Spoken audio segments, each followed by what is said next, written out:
tenían la traducción activada, la pueden desactivar, o si requieren la traducción al español, la activen en este momento. Vamos a pasar a la mesa redonda, tierras productivas y conservación. Voy a presentar a la moderadora de esta mesa redonda, que es Isadora Angarita. Muchas gracias, Isadora. Isadora es colombiana y ha trabajado en conservación de aves en Colombia y el hemisferio occidental por más de 25 años. Desde 2018 forma parte de Manomet Conservation Sciences, donde coordina la iniciativa para la conservación de aves playeras en la ruta Mid-Continental y la iniciativa de aves migratorias del Ártico, promoviendo la implementación de sus marcos estratégicos. Su experiencia comenzó con investigación de campo y trabajo comunitario en Colombia con la Asociación Calidris, seguido por trabajo en el sudeste asiático, enfocado en especies en peligro y tráfico ilegal de fauna. De 2011 hasta su llegada a Manomet, coordinó el programa Rutas Migratorias para el Secretariado de BirdLife International en las Américas, donde apoyó programas de conservación para aves de pastizales, aves migratorias amenazadas y evaluaciones de servicios ecosistémicos. Isadora es bióloga con especialización en ornitología de la Universidad del Valle en Colombia. Tiene un diploma en manejo de especies en peligro de extinción del Durrell Wildlife Conservation Trust y la Universidad de Kent en Reino Unido, y una maestría en liderazgo para la conservación de la Universidad de Cambridge en Reino Unido. Muchas gracias, Isadora, y bienvenida. Te dejo la palabra. Gracias, Laura, y aprovecho para saludar a todos y todas y darles las gracias a quienes están organizando el foro por habernos llamado a compartir un poquito de eso que hacemos y que sabemos y que es mejor que esté compartido, exacto, comunicado a que esté solo guardado en nuestros cerebros o en nuestros pequeños proyectos. Entonces, muchas gracias. La mesa redonda se titula Tierras productivas y conservación, pero no solamente vamos a hablar de tierras productivas, también vamos a hablar de mares productivos. Entonces, eh, yo voy a transformar el nombre de la mesa redonda a paisajes productivos y conservación. Tengo el agrado de presentar, van a ver unos cuantos ponentes en esta mesa redonda. Van a presentar sobre sus trabajos, sobre sus experiencias en pastizales y en ambientes costeros, la relación de los ambientes productivos con la conservación de aves playeras, en el caso particular de Manomet. La mayoría de la mesa redonda va a ser en español. Solo tenemos una presentación en inglés, la cual va a ser hacia el final, y en aquel momento lo indicaré para que haya el cambio de la interpretación. Les pido a los ponentes que por favor hablen despacio, vocalizado, con buen volumen, para que las intérpretes y los intérpretes puedan hacer mejor su trabajo y el mensaje sea comunicado de la manera correcta.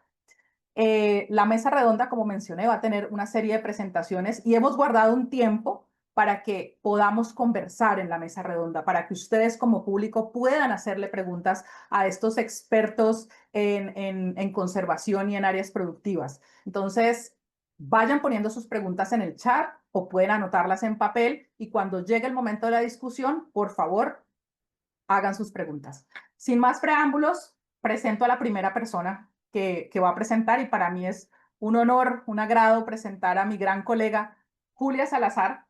Julia trabaja para Manomet Conservation Sciences y es también parte de la oficina ejecutiva de la Red Hemisférica de Reservas para Aves Playeras y es también becaria del programa de soluciones costeras.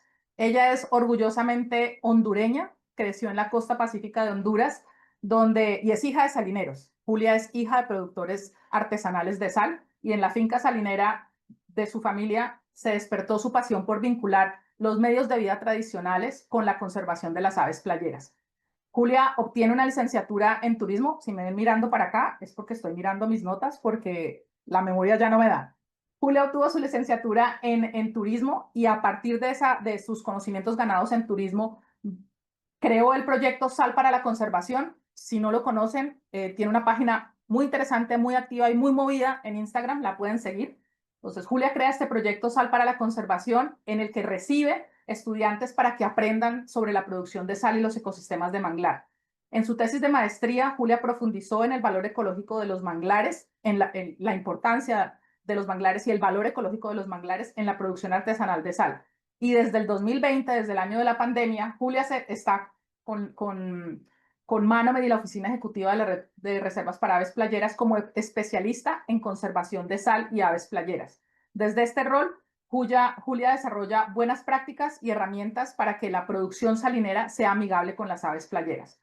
Durante los últimos 5 años, Julia lo que ha intentado, lo que ha tratado y ha logrado es fortalecer las relaciones con los productores salineros del Pacífico de Honduras. Y ahora está extendiendo su experiencia a otros países de Centroamérica. Actualmente, Julia lidera un proyecto en el que tengo el agrado de acompañarla, enfocado en la reducción de la pobreza, la resiliencia climática de las salineras y la restauración de manglares en la bahía de San Lorenzo, en el Golfo de Fonseca, en Honduras. Todo esto con el gran enfoque de conservar los ambientes y las especies de aves playeras. Desde 2023, Julia es becaria del programa de soluciones costeras y desde todos estos roles que Julia tiene, conecta la ciencia, la importancia cultural de la sal y las aves playeras para posicionar San Lorenzo, el Golfo de Fonseca y Centroamérica como un modelo de producción salinera sostenible y de conservación costera. Después de esta larga pero maravillosa introducción, los dejo con Julia, la experta en sal y aves playeras. Hola a todos, gracias Isadora. Creo que se puede ver bien mi presentación. Perfecto. Listo. Como mencionaba pues Isadora, el proyecto está enfocado en producción artesanal de sal y cómo las aves playeras pues, utilizan estos sitios productivos. Pues como toda historia, la mía comienza habiendo crecido en una salinera familiar y habiendo desde muy pequeña recorrido estos sitios, observando qué es lo que sucedía en el entorno, aprendiendo de la producción y teniendo pues un interés genuino por la naturaleza. Entonces, como mencionaba Isa, nosotros estamos ubicados en el Golfo de Fonseca, al lado de Honduras. Este es un sitio compartido por Nicaragua y El Salvador, donde hay una diversidad de ecosistemas, manglares, marismas, mucha camaricultura y producción de sal. Y entonces en estos sitios pues son importantes para las aves costeras y aves playeras, donde se les proporciona pues áreas de descanso, alimentación, reproducción. Y también, pues, en el sitio donde yo estoy trabajando, que es la Bahía de San Lorenzo, tenemos el área de manejo de hábitat prospecente Bahía de San Lorenzo, que también es un sitio Ramsar y área protegida para Honduras. Aquí tenemos dos áreas específicas de producción, una en San Lorenzo y otra que se llama la Comunidad del Lauro.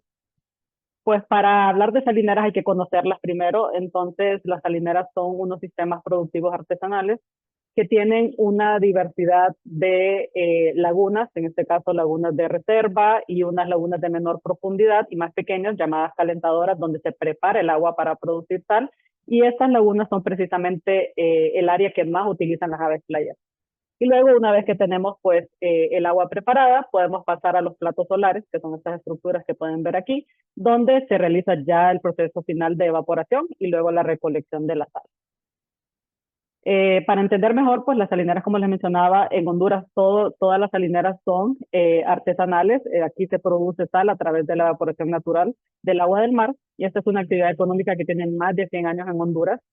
Comenzó por ahí en 1920 y es una industria que genera 1.200 empleos directos y unos 3.000 indirectos. Esta es la segunda actividad económica más importante de la zona sur. Y también pues tiene una producción anual de 1.300.000 quintales, que alcanza más, un poquito pues con la demanda nacional, y actualmente se estima que hay 1.051 hectáreas dedicadas únicamente a la producción de sal. Pero ¿por qué producción de sal y aves playeras? En Honduras se han reportado 42 especies de aves playeras, 23 de estas en el Golfo de Fonseca, y de esas 23, 3 se utilizan los sitios productores de sal, entre aves playeras migratorias y residentes, que son pues el foco del proyecto. Las aves playeras utilizan estos sitios productivos como zonas de descanso, alimentación y anidación. Y, por ejemplo, para finales de abril hasta junio, es donde comienza la temporada de anidación de dos especies que son residentes en el país, las famosas monjitas y los chorlos de Wilson. Son dos especies importantes para la zona. Cuando comenzó el proyecto, como mencionaba Isadora, Sal para la Conservación, idealmente, pues, mi visión era dar a conocer la producción salinera en Honduras. Muchos hondureños no conocían la producción de sal no sabían que en Honduras se producía sal o de dónde venía la sal. Entonces, para mí eso era algo inimaginable. Claro, había crecido en una salinera, pero quería que el mundo pues conociera. Entonces, comienzo en 2012 creando una página de Facebook y de Instagram para socializar un poco del proceso de la sal, tomaba fotografías de cualquier especie de animal o flora y fauna que encontraba, y esto empezó a mover un poco el interés de la gente, y muchas personas, sobre todo estudiantes de escuelas y de universidades, me comienzan a contactar.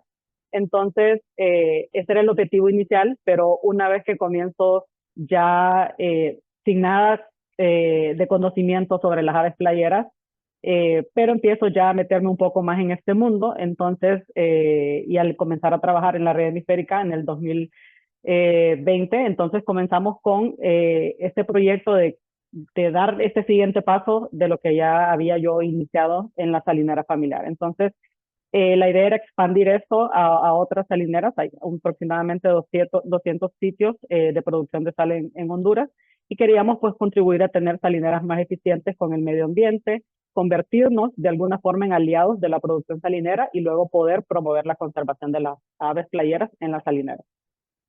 Las líneas de acción del proyecto, y que se juntaron también con el proyecto de soluciones costeras al convertirme becaria de este programa también, fue uno, comprender el alcance de la producción salinera en Honduras. No existía un dato o un número o un mapa específico donde nos dijera aquí están todas las salineras, estas son la cantidad de salineras que existe. Entonces ese era uno de los alcances que teníamos. También queríamos mejorar el conocimiento sobre las salineras, qué son, qué pasaba ahí, qué regulaciones nacionales son las que aplican para estos sitios, qué prácticas podrían ser compatibles para ejecutar en estos lugares, y luego, y qué otras actividades también se podrían practicar. Luego también empezar a hacer monitoreos en las fincas salineras, comprender el uso que las aves le estaban dando, qué amenazas, qué especies encontrábamos dentro de estos sitios. Sí nos interesaba mucho mantener este enlace que ya se había comenzado, ¿no?, de la integración de la industria salinera y la conservación de las aves playeras. Al comenzar a trabajar con los productores, ellos no veían la relación entre la sal y las aves. Para ellos eran dos cosas totalmente distintas. Entonces, mucho del trabajo realmente se enfocó en integrar a los productores. Otra de las líneas de acción fue destacar la importancia cultural y económica para la producción en San Lorenzo, siendo esta la segunda actividad económica más importante y la que provee empleos para la comunidad local. También tiene una historia generacional en las familias que se dedican a la producción. Como en mi caso, pues mi abuelo fue el que comenzó con este proyecto, lo siguió mi papá, y pues esperamos nosotros seguir trabajando en la producción salinera, pero ahora con este componente de conservación. También queríamos integrar estas buenas prácticas de manejo, entonces comenzamos identificando, visitando la finca, viendo cuáles eran las principales problemáticas y cómo podríamos, qué tipo de prácticas podíamos implementar para trabajar con los productores. Prácticas que no fueran muy excesivas en costos, prácticas que no cambiaran tampoco mucho ya el proceso productivo para no generar este tipo de pues, conflictos, ¿no?, entre la producción y la conservación. Y luego queríamos responder también responder a las amenazas que tiene la industria actualmente, ya que pues el cambio climático, los malos mercados, están generando realmente consecuencias en las que muchas de estas salineras podrían cerrar y desaparecer, y cuál sería pues el impacto que tendría en la industria, en la economía local y sobre todo en las aves playeras. 2 minutos, Julia. Listo. Hicimos monitoreos comenzamos a hacer monitoreos, todavía estamos trabajando en esto, de los monitoreos en las salineras. Generamos un protocolo de monitoreos específico para aves playeras en salineras en Honduras, ya que los protocolos que existían para otros no encajaban mucho como para el sistema productivo específico artesanal de la sal. Entonces diseñamos uno, trabajamos en la guía de aves playeras para salineras. Y aquí pueden ver un par de especies que se encuentran en las salineras: chorlos, zarapitos, varias especies que visitan las fincas a lo largo de todo el año. Este es un video, y nosotros comenzamos a monitorear y querer también documentar un poco de lo que pasaba con las aves playeras en estos sitios, qué amenazas existían.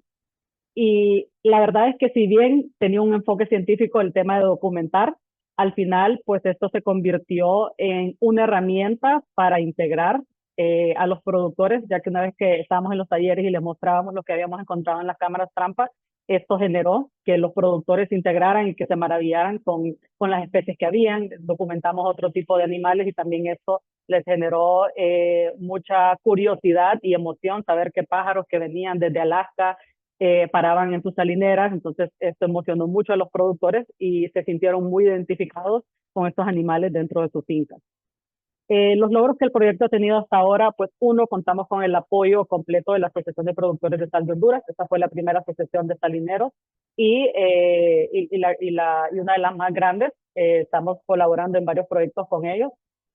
También el año pasado logramos que con un proyecto de BirdLife y una organización local, Aves Honduras, se declaró la primera salinera como un santuario de aves, donde se están realizando mejoras que pues traen beneficios para el productor, pero también para empezar a desarrollar el turismo en esta zona.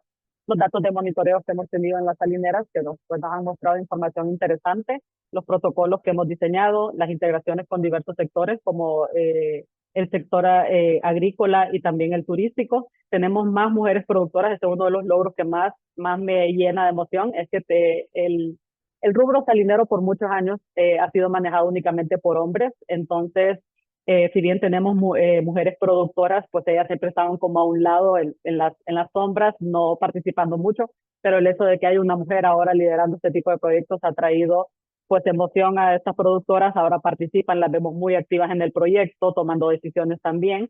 El año pasado tuvimos la dicha de tener un artículo en la revista Living Bird del Laboratorio de Ornitología de Cornell, donde muestro un poco la historia de mi familia, de cómo se ha ido generando este proyecto, y esto ha tenido una visibilidad enorme para Honduras y para estos sitios pequeñitos de sal, y también colaboraciones con universidades nacionales. Este año también nos ganamos la beca Lady Award de Manomet, donde vamos a estar expandiendo un poco el trabajo que hemos estado haciendo en Honduras y tratando de empezar a ver si lo podemos replicar en El Salvador y Guatemala.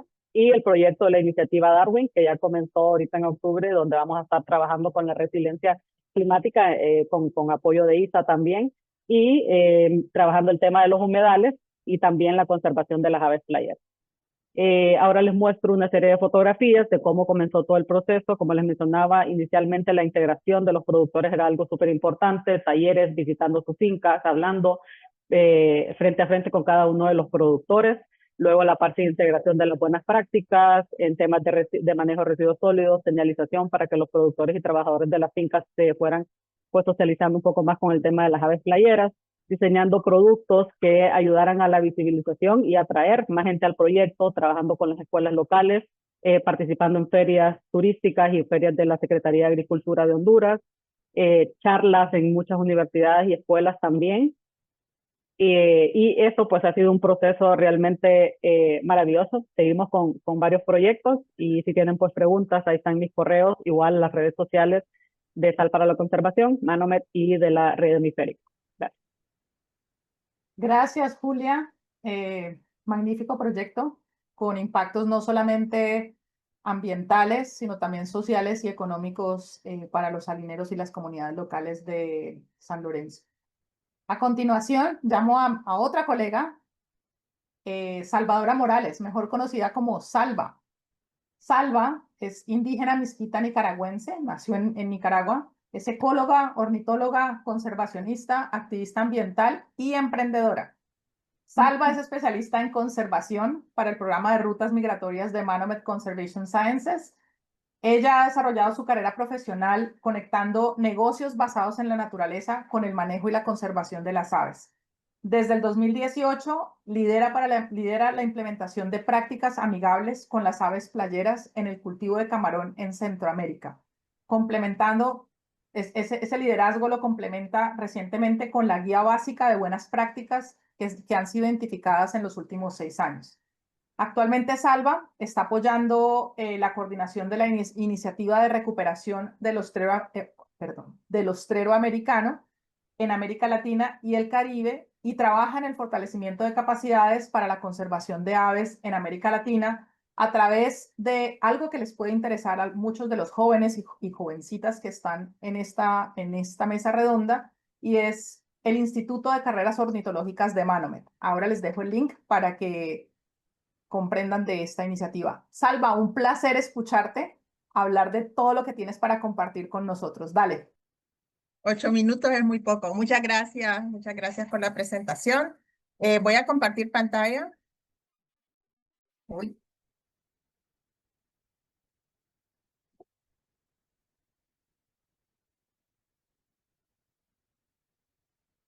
Oh my God. ¿Se ve? Ponelo en modo compartir. Eso, se ve perfecto. Pero estás en el gracias. Estás en la diapositiva final. Ya vieron toda mi presentación. Bueno, hoy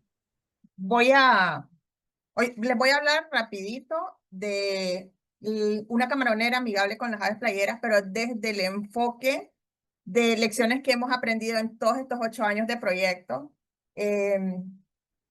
Y pues voy a empezar con la primera lección que aprendimos, que fue entender el entorno profundamente antes de llegar y conversar con las empresas camaroneras. En el caso, empezamos en el Golfo de Fonseca y aproximadamente 40.000 hectáreas de camaroneras que están distribuidas en los 3 países, en Honduras, El Salvador y Nicaragua. Y entonces les voy a contar una pequeña, rápida historia. En la primera reunión que tuvimos con las empresas camaroneras, juntamos a todas las empresas, el Ministerio del Ambiente nos apoyó en esto. Y nosotros llegamos con la narrativa que hemos leído en los reportes, en los artículos y todo. Los camaroneros destruyeron el manglar, Entonces, en esa reunión estaba Juan, le vamos a llamar Juan.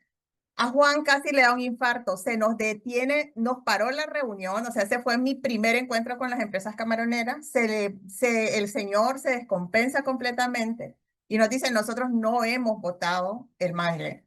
Entonces, de hecho, la reunión se suspende, pasan los años y ahí empiezo a coleccionar lecciones.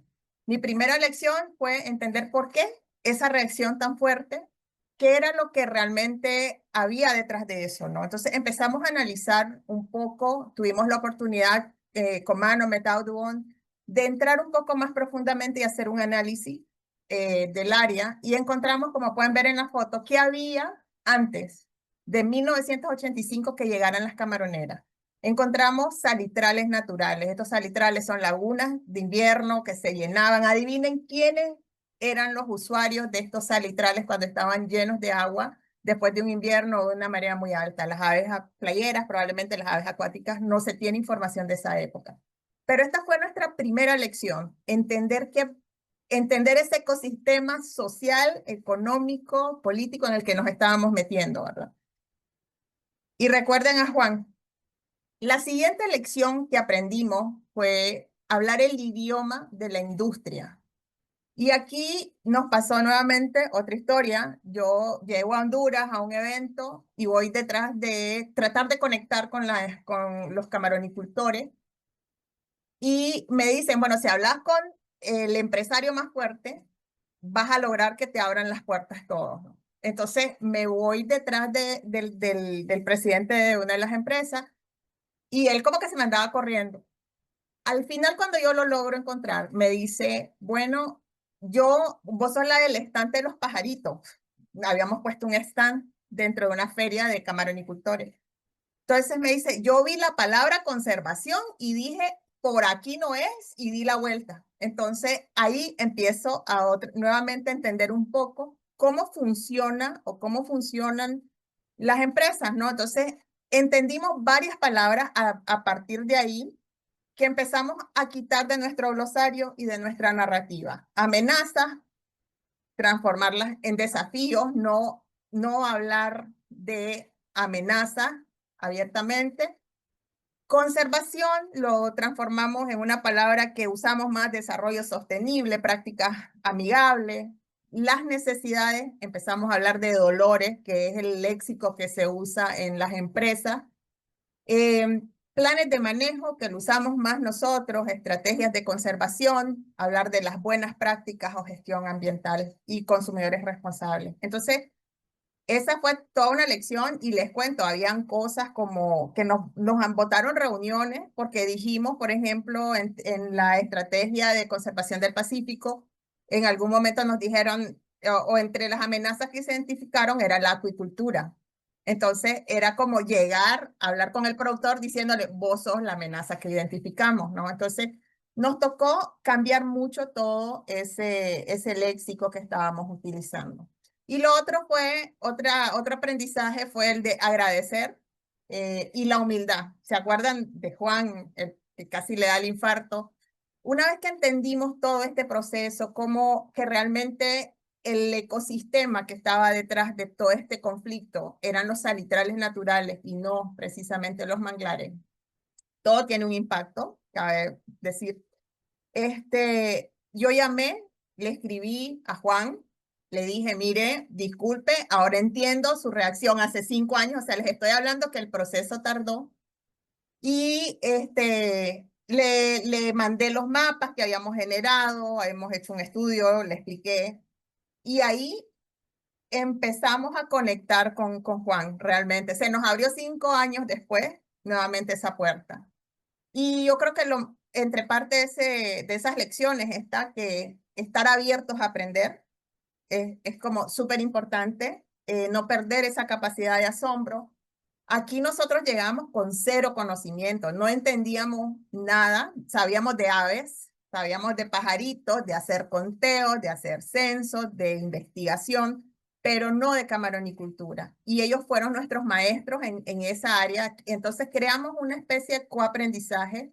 De hecho, cuando hemos logrado entrar a identificar buenas prácticas, los mejores ejercicios han sido cuando el productor va con nosotros y logra identificar qué son los pasos que siguen después que vemos algo, ¿no?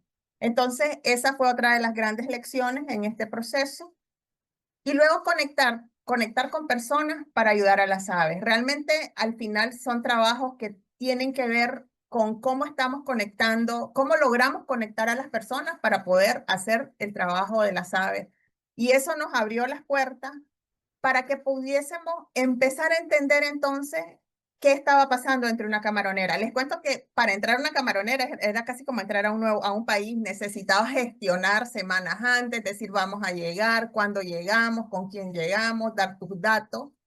Y por eso no se sabía nada de las camaroneras, porque eran áreas que estaban totalmente cerradas al público. Y así empezamos a entender cuándo estaban las aves, cuándo, si era en marea alta, en marea baja, en qué periodo, en qué meses. Implementamos una serie de estudios que iban desde conteos diarios, conteos mensuales, conteos de una vez al año, estudios para identificar esas buenas prácticas, y se hizo una serie bien grande de trabajo con los productores. 2 Empezamos a minutos, Alba. entender, gracias, empezamos a entender de dónde estaban llegando los pájaros. Una población migratoria del ostrero americano aniado que nos sirvió como el mejor de las narrativas para acercarnos al productor y que sintieran ese orgullo de que en sus fincas tenían estos pájaros. Y uno de los pájaros que tenemos, por ejemplo, el aniado rojo 47, actualmente lo vieron este año, 20 años después de que fue anillado. Entonces es como, o sea, son cosas que elevan un poco el orgullo. Y eso nos llevó a entender cuáles eran los dolores de las aves y qué era lo que pasaba. Las aves tenían sus sitios de alimentación que estaban ahí, que aparentemente están aumentados, que son los planos lodosos intermareales, pero perdieron el hotel, perdieron los lugares donde descansaban, porque es ahí donde entró la camaronicultura, creó diques, transformó, llenó lo que eran áreas que no eran tan profundas en sitios más profundos. Y entonces empezamos a trabajar con los productores en esa identificación de esas buenas prácticas. Creamos mapas, le pudimos identificar en una finca dónde están concentradas o dónde estaban la mayor cantidad de aves. Les dejamos mapas, se dejó rotulación y también identificamos a esos campeones y les reconocimos públicamente. Y una de las cosas que al final logramos es poder hacer una presentación frente a una audiencia de más de 600 productores, que creo que ha sido lo más grande que logramos después de que teníamos todas esas puertas cerradas, porque ha habido ese conflicto en más de 20 años entre conservación y producción de camarón por el tema del mangle. Y al final, ¿qué nos queda por hacer? Realmente otra de las grandes lecciones y aprendizaje ha sido que el consumidor tiene el poder. Realmente han habido crisis políticas, sociales en los países, en mi país, Nicaragua principalmente, pero el productor tenía que cumplir con lo que el mercado dicta. Y el mercado generalmente está en Estados Unidos, un poco en México, pero también en Europa. Entonces, realmente el consumidor tiene el poder y con esto termino. Y el consumidor realmente son ustedes tienen el poder y espero que pues en el futuro puedan tener como ese rol tanto de estar en la parte política, en la parte ambiental, en la parte capaz de producción. Y pues, muchas gracias. Gracias, Alba. Qué gran manera que encontraste de contar la historia, porque lo convertiste, o sea, convertiste tus proyectos en un montón de lecciones aprendidas que lo que hacen es enseñarnos a los que no trabajamos con la industria o que queremos trabajar con la industria en cómo no meter la pata. Ya nos abriste el camino para no meter la pata. Muchas gracias. A continuación, otro colega mío al que conozco desde el 2012, hace mucho tiempo, Nicolás Marchand. Nico es uruguayo y ha trabajado en la integración de la conservación de la biodiversidad y la producción agropecuaria por más o menos unos 20 años. Desde el 2021 forma parte de Manomet Conservation Sciences y allí integra el equipo de aves migratorias de pastizal.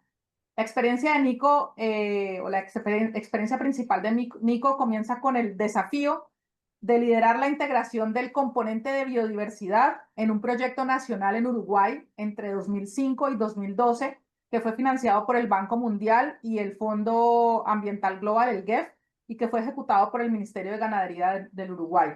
El proyecto se enfocaba en apoyar a productores agropecuarios en integrar ese componente de biodiversidad. Luego de este proyecto, Nico coordinó la iniciativa Alianza del Pastizal en los 4 países del Cono Sur, Argentina, Brasil, Uruguay y Paraguay, entre el 2012 y 2021.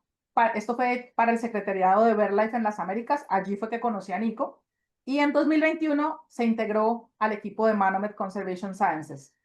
Uno pensaría que Nico es ganadero, pues no. Nico es biólogo, tiene una maestría en Ciencias Ambientales de la Universidad de la República Oriental del Uruguay y tiene un doctorado en Manejo Ambiental de la Universidad de Lincoln en Nueva Zelanda. Nico, es un placer escucharte. 8 minutos. Muchas gracias, Isa, por la presentación tan agradable y bueno, buenas tardes para todos. Muchas gracias por la invitación a integrar este evento tan interesante. Los felicito de paso por haberlo organizado. Y bueno, yo cambio de switch un poquito, me voy para el ambiente de los pastizales. Me precedieron mis compañeras Salva y Julia hablando de otros ambientes. Ahora vamos a enfocarnos un poquito en esos ambientes de pastizales, es decir, chorlos que habitan sitios donde están ocupados por ganadería. Bueno, la mayor parte del trabajo va a ser enfocado desde Uruguay, donde estoy hablándoles, desde Uruguay, pero también tenemos un trabajo muy conectado en otros sitios de pastizales a lo largo de las rutas migratorias de las Américas y tratamos de intercambiar y aprender de las diferentes lecciones que se van dando en los diferentes sitios a lo largo de las rutas. Bueno, yo voy a tratar de ser bastante breve y rapidito estos 8 minutos, pero bueno, primero que nada contarles que los ambientes de estas aves playeras de pastizal son pastos cortos. Ellos necesitan pastos cortos. Son por general inundables, pero lo importante es que sean cortos porque ellos necesitan detectar sus presas, ¿no? Detectar los alimentos, que son insectos y invertebrados. Entonces, realmente, ahí ven a un ambiente, más o menos a una foto de lo que son los ambientes de los que les estoy hablando, y los perfiles, digamos, de topográficos, digamos, un dibujo, pero muestra un poquito más o menos el perfil. Y bueno, realmente este tema de la altura es bastante importante. Cuando, digamos, entre 2 y 5 centímetros es donde realmente hay probabilidad de encontrar los chorlos de pastizal, y después ya que empezamos a subir en la altura de pasto ya empieza a ser mucho más infrecuentes la presencia de playeros de pastizal. Así que eso de la altura hace una gran diferencia. Esta es la zona de la que les estaba hablando, las lagunas costeras del Uruguay. Es un sistema de lagunas costeras que va, digamos, 5 lagunas principales. Y bueno, los ambientes bajos, cerca del cuerpo de agua, son los ambientes más frecuentados por estas especies. Nosotros los tenemos bastante caracterizados, hemos hecho mapeos de los sitios, y bueno, estamos apuntando a conservar unas 15.000 hectáreas de hábitat, con lo cual, digamos, llegaríamos a conservar un 15% del hábitat del playerito canela, que es el Bass-breasted Sandpiper, que es una de nuestras aves flagships o banderas, digamos, de Manomet, porque por detrás de esta especie hay muchas otras también especies de pastizales que se favorecen, ¿no? Como el chorlopampa, o el batitú, o el de pecho gris. Pero bueno, nos concentramos más que nada en este playerito canela, que es bastante más, está bastante más afectado, ¿no? Bueno, vamos entonces acá. Entonces el gran tema es tratar de mantener esos pastos cortos en los campos bajos, y eso no es un tema muy, digamos, nos crea cierta dificultad, porque en realidad la investigación de los últimos años ha demostrado que realmente se necesitan que el pasto tenga más altura para producir mejor. O sea, cuanto más hoja tiene, mejor funciona, mejor es el tema de la producción de forraje, tiene mejores raíces, hace todos los servicios ambientales, servicios ecosistémicos mejor. Entonces, nosotros tenemos que ser muy cuidadosos con este mensaje. No estamos diciendo que tenemos que tener pasto corto en todo el campo, sino en ciertos sitios, en los sitios donde los usan los chorlos, pero podemos tener pastos más altos, y es la idea en otras partes del sitio, en otras partes del predio, digamos, ¿no? 2 minutos. Así que bueno, esta es el gran pregunta de trabajo, ¿no? Generar condiciones de hábitat y simultáneamente lograr un buen rendimiento productivo para los productores. Estamos hablando que la mayoría de estos establecimientos, estos predios, son predios privados, donde se hace ganadería, una ganadería que en realidad conserva mucho los recursos naturales, una ganadería bastante natural, que además tiene a los chorlos, o sea, tiene buenos valores de biodiversidad. O sea, que no es que venimos a convertirlos, sino primero a felicitarles, y luego, si podemos trabajar un poco mejor con ellos y entender un poco mejor las cosas y ayudarles, excelente, para que sigan adelante estando donde están y no se vayan de ese negocio ganadero, que es el que mejor conserva estos ambientes. Y bueno, y lo que hablamos nosotros muchos de la coinnovación, un poco lo que decía Salvadora. Nosotros tenemos que primero entender los sitios antes de proponer, ¿no? Entonces, tenemos que entender el sitio, entender la familia, los objetivos. También traemos nuestros conocimientos, pero hay otros conocimientos que recuperamos en esos lugares y los tenemos que poner arriba de la mesa para generar opciones de manejo. Así que bueno, alguna de las cosas más importantes, el alambrado o fencing, que está ahí puesto también en inglés. Veamos, con el alambrado nosotros podemos regular esas alturas de pasto, regulando a su vez las cargas de ganado, ¿no? Porque si lo cargamos más o lo cargamos menos, podemos ir controlando esa altura del forraje.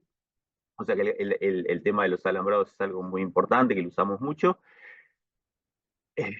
Y bueno, lo otro que es muy importante, lo otro que es clave, en realidad, es que estos sitios bajos que utilizan las aves playeras, muchas veces se inundan. Y si se inundan y no son cosechados por el ganado de los pastos, y si el pasto no es aprovechado, ese pasto se pierde. O sea, se inunda y se pudre el pasto, ese pasto es perdido, y entonces lo que nosotros vamos es por un ganar-ganar, cosechar lo mejor posible el pasto de las zonas bajas, para que el ganado lo transformen en carne, y a su vez darle el hábitat a las aves. Y por otro lado, manejar mejor las partes más altas de los predios, ¿no? 1 minuto, Nico. Bueno, y entonces también otro tema importante son el tema de las diferentes especies y las categorías. Hay que tener en cuenta eso, los requerimientos nutritivos que tienen los animales a lo largo del ciclo. Entonces también tenemos que jugar con eso. Para ver cómo asesoramos un poco al productor para que no pierda condición el ganado. Así que bueno, ahí eso es lo que decíamos, cuando estos sitios se inundan, el ganado tiene que ser movido a lugares altos, pero claro, no todos los predios tienen la misma flexibilidad. Hay campos que tienen diferentes proporciones de altos y bajos, entonces todo eso hace que cada predio es un mundo. Nosotros vemos que cuando tienen mucho porcentaje de predios bajos, manejan cargas más bajas. Porque claro, cuando se viene la inundación no saben a dónde poner, no tienen dónde poner los animales. Mientras que si tienen más proporción de alto, sí lo pueden manejar mejor, y cuando es las condiciones los cargan mucho abajo y comen todo ese pasto que queremos comer. Así que bueno, ya para ir terminando entonces, bueno, yo quería darles una idea más o menos del cerno de nuestro trabajo, cómo trabajamos en los predios, cómo trabajamos con las familias, pero lo importante es que es posible, hay mucho margen para producir mejor, casi todos los predios tienen mucho margen para producir mejor y dar hábitat para los playeros de pastizal, con tecnologías de proceso, entendiendo mejor el funcionamiento del ciclo del pasto y cosechándolo mejor. Siempre estamos buscando por alternativas de ganar, no a conservar a expensa de producir. Siempre hay que integrar los conocimientos locales y muy importante, los conocimientos de la producción, no solo de la conservación, sino de la producción. Saber que cada predio es único, tu familia es única, el lugar es único y hay que dedicarle tiempo. Y saber que cuando incorporamos digamos, intereses sociales como la producción, se abre un mundo enorme de oportunidades de financiamiento. Nosotros lo estamos haciendo, hemos conseguido mucho financiamiento que no es nuestro para la conservación, sino que está en los gobiernos locales, en los gobiernos nacionales, y lo estamos aprovechando para aprovechar nuestros objetivos. Y bueno, y por último, nada, digo, que deberíamos empezar a direccionar los problemas a preguntas más reales, a conflictos de uso reales que sean en el territorio, y avanzar por ese lado. Bueno, agradecer simplemente a todos los donantes y proyectos que nos acompañan todo el tiempo para lograr esto, y por supuesto también a los productores trabajamos todo el día con ellos. Yo les dejo acá un link donde ustedes pueden obtener más información de lo que hacemos, y también un manual que construimos, que elaboramos de buenas prácticas para estos ambientes específicos, que tuvo bastante buena aceptación. Así que bueno, muchas gracias, y quedó medio rapidito, pero bueno, estamos a la orden para después consultas más adelante. Gracias. Gracias, Nico. Qué gran presentación en el trabajo que se hace en aves playeras, pero que no son costeras. Estas aves playeras están más asociadas a ambientes de pastizal, más hacia la zona interna. A continuación vamos a hacer un cambio de idioma. Vamos a empezar a hablar en inglés. Entonces les doy 5 segundos para que intérpretes cambien sus canales, y también las personas de la audiencia cambien los canales para acceder a la interpretación. De ahora en adelante vamos a hablar en inglés, repito. It's a pleasure for me to introduce Jerónimo Castañeda. Jerónimo is the Working Lands Program Director for Audubon, California. He joined Audubon in 2018, and he has led the Working Lands Program since 2023. His work focuses on scaling the impact of alternative land management practices on private lands to provide multiple benefits for people and birds. This includes working across sectors to minimize impacts of California's Sustainable Groundwater Management Act implementation to wetlands and other at-risk habitats, and leading Audubon's Tricolor Blackbird Conservation Program, and supporting habitat incentive programs on private lands across the Central Valley Delta and the Suisun Marsh.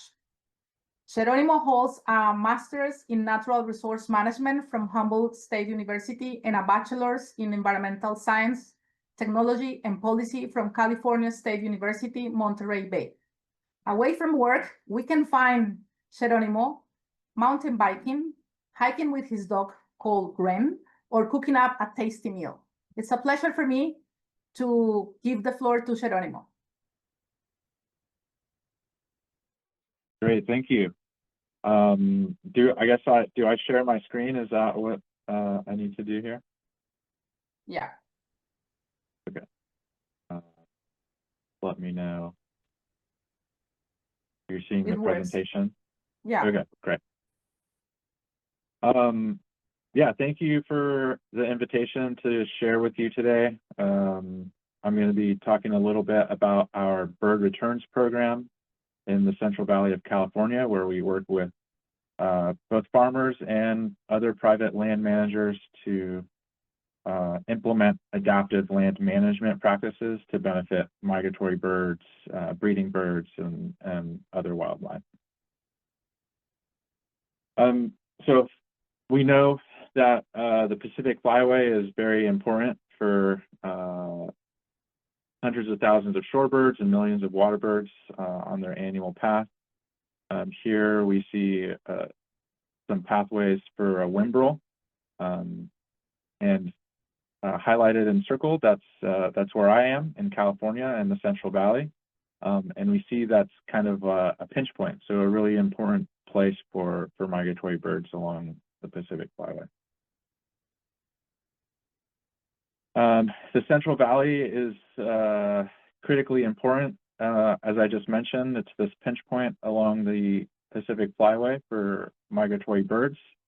Historically, the Central Valley used to be this mosaic of wetlands, rivers, streams, riparian areas, and grasslands. And over the years, this habitat has been lost to conversion to agriculture and urban development. And we estimate that over 95% of historic wetland habitat has been lost to this transition. And another important note is that of the last 5% of remaining wetlands, they are privately owned. And so it's critically important that we partner with both the agricultural sector and these other privately owned lands to support them in increasing their management to have benefits for migratory birds. And regardless of only 5% of remaining wetlands in California's Central Valley, it still hosts millions of waterfowl each year and hundreds of thousands of migrating shorebirds.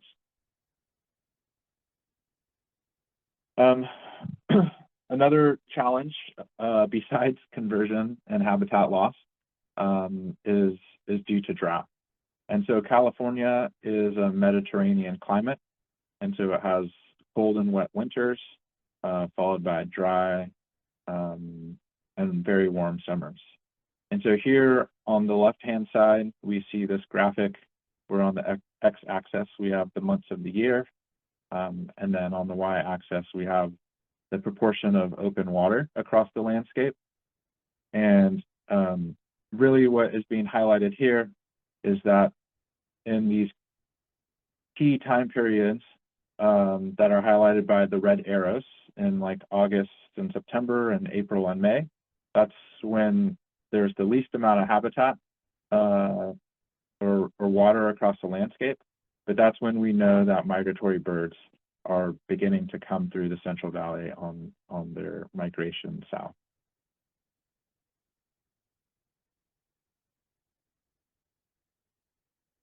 And we know, again, from science and research over the years that March and April is really important for migrating shorebirds. Of course, during the April through June and July is really important for nesting birds, especially waterfowl.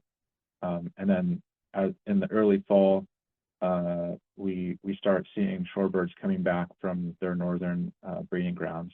And then we have waterfowl that are molting. And so these key periods, as you can see in California, this is when agriculture has a high demand for water. And so the majority of water is diverted away from natural habitats and managed habitats to be used for agriculture.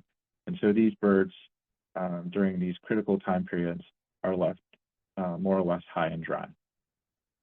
And so what we've been doing is working really closely with a whole bunch of partners to work with the landowners that both farm the land and then manage habitat to develop practices that can provide these benefits and the habitat to birds at the time periods throughout the year that they're needed most.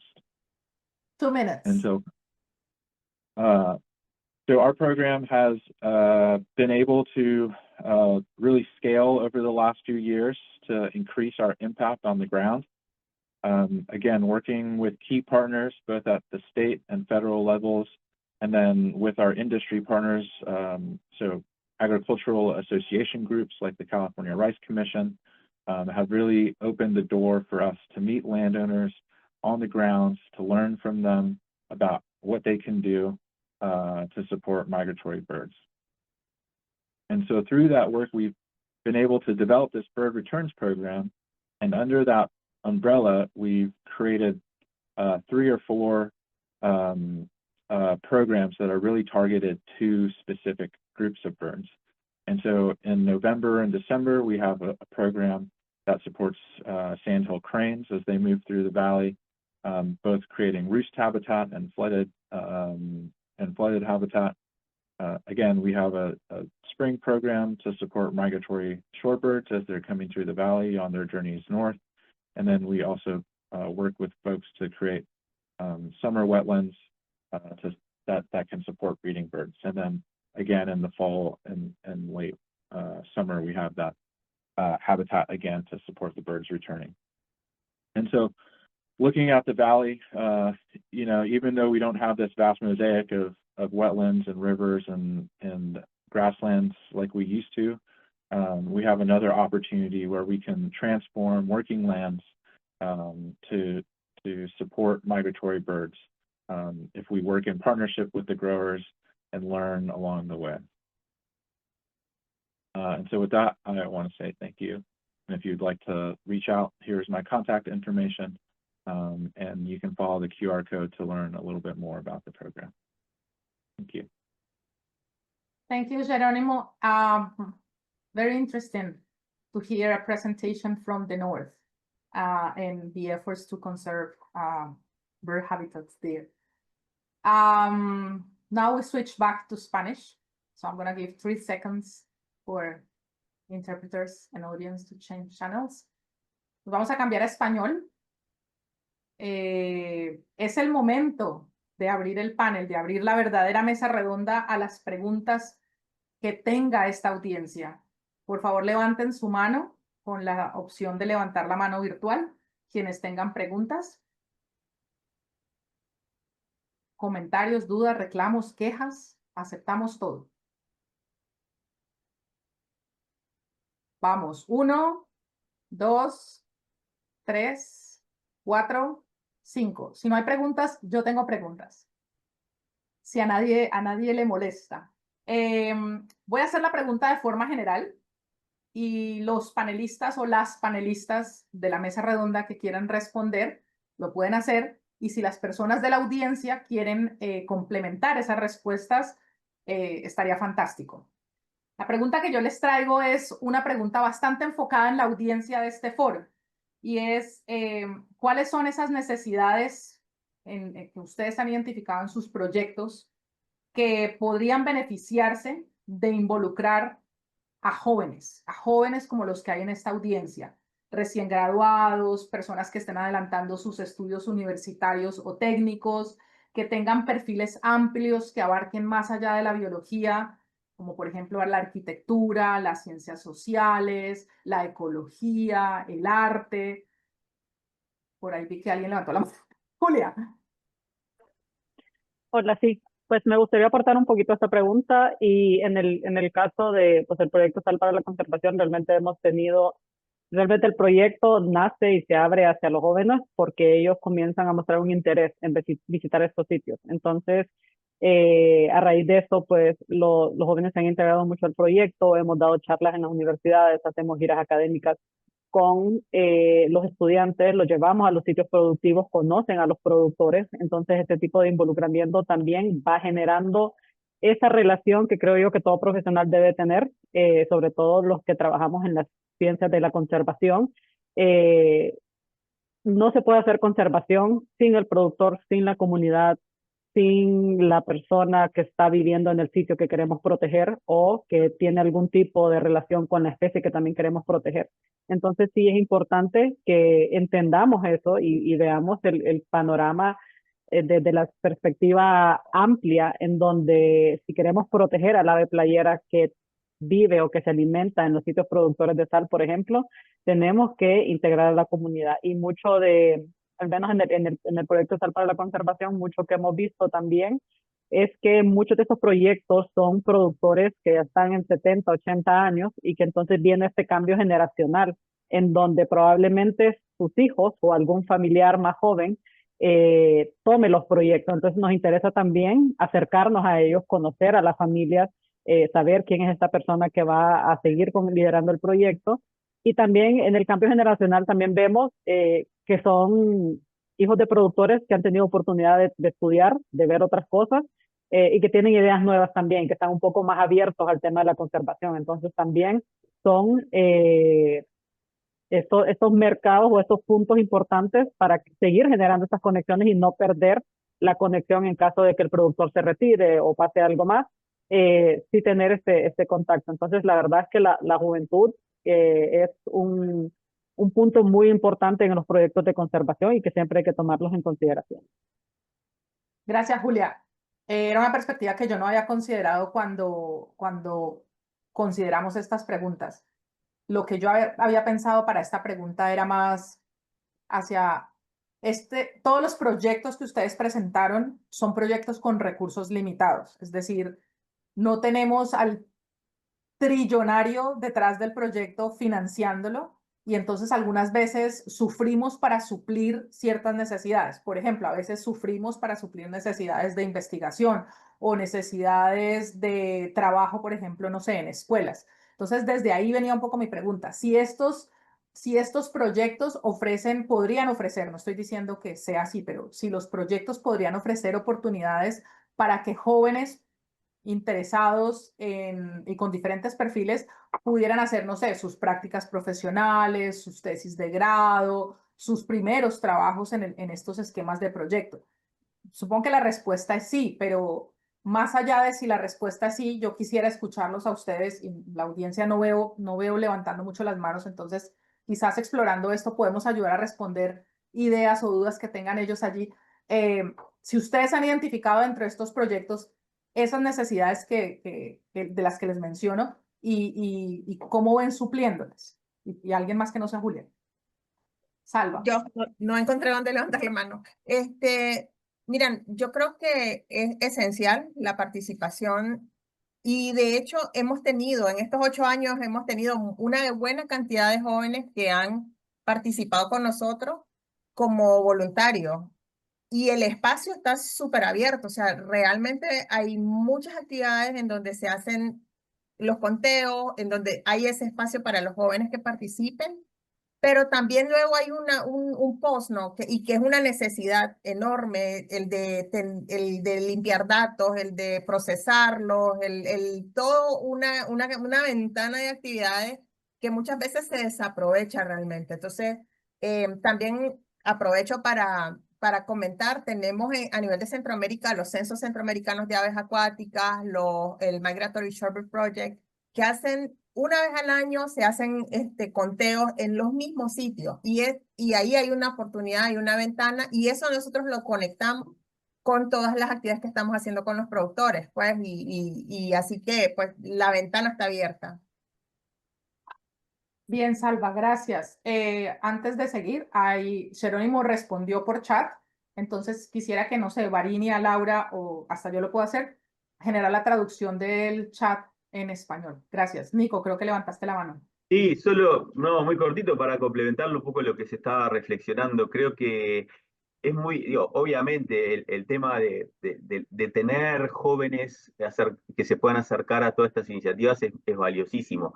Y nosotros, una de las estrategias que utilizamos es las universidades, ¿no? Por ejemplo, tenemos la suerte de tener un centro universitario regional del este en la zona de las lagunas costeras. Entonces, ahí se presentan mucho los resultados, las iniciativas, las oportunidades para que, digamos, los estudiantes puedan identificar esas preguntas que nosotros necesitamos contestar dentro de sus tesis o dentro de sus trabajos de grados y demás. Entonces, parece que esas estrategias hay que utilizarlas, son muy útiles. Muchas veces los estudiantes están buscando temas y cuando conocen este tipo de cosas se fascinan.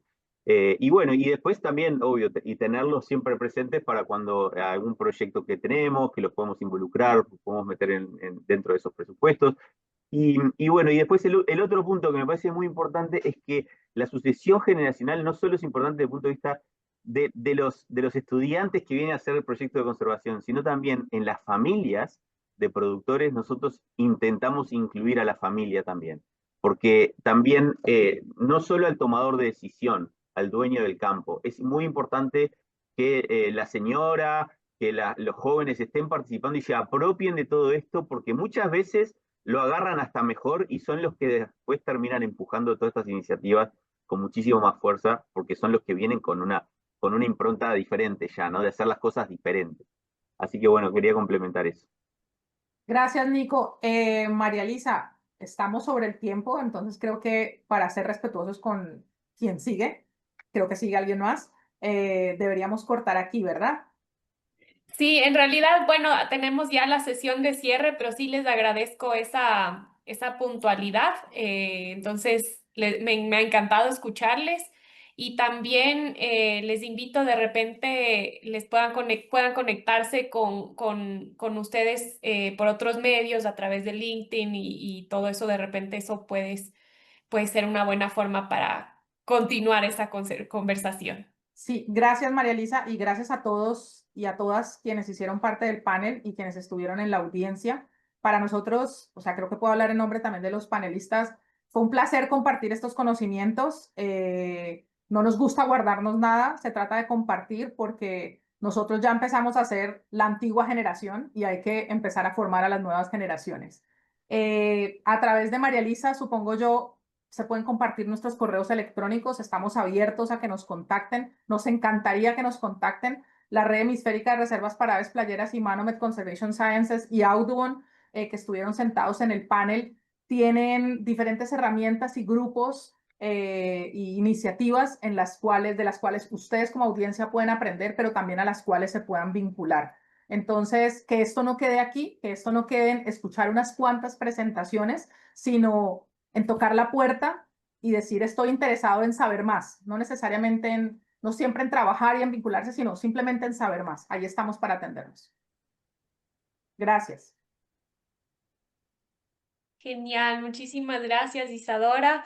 Gracias Julia, Salvadora, Nicolás, Jerónimo. Ha sido súper chévere, hemos aprendido mucho. Gracias por su presencia aquí. Bueno, chicos y chicas, vamos llegando al final de estas sesiones maratónicas del segundo día, digamos ya, de nuestro foro. Y creo que vamos a hacer como un resumen un poco de, bueno, lo que hemos visto por sesión A, sesión B. Yo estuve saltando ahí, pero aprendiendo bastante sobre estas tierras productivas o paisajes productivos como propuso la Isadora. Entonces, aprendiendo también por otro lado de los castores. Entonces, ha sido unas sesiones súper, súper lindas. Para cerrar, les quiero agradecer a todos y todas por estar aquí, por utilizar este espacio, por hacer preguntas, de interesarse en estos temas. Les quiero agradecer muchísimo también a Ana, Salvadora y Cristina Benet que se han lucido porque este espacio realmente es inclusivo y logramos que estos espacios sean en los dos idiomas, que no hayan estas barreras por justamente la traducción en vivo. Entonces, muchísimas gracias por su presencia aquí.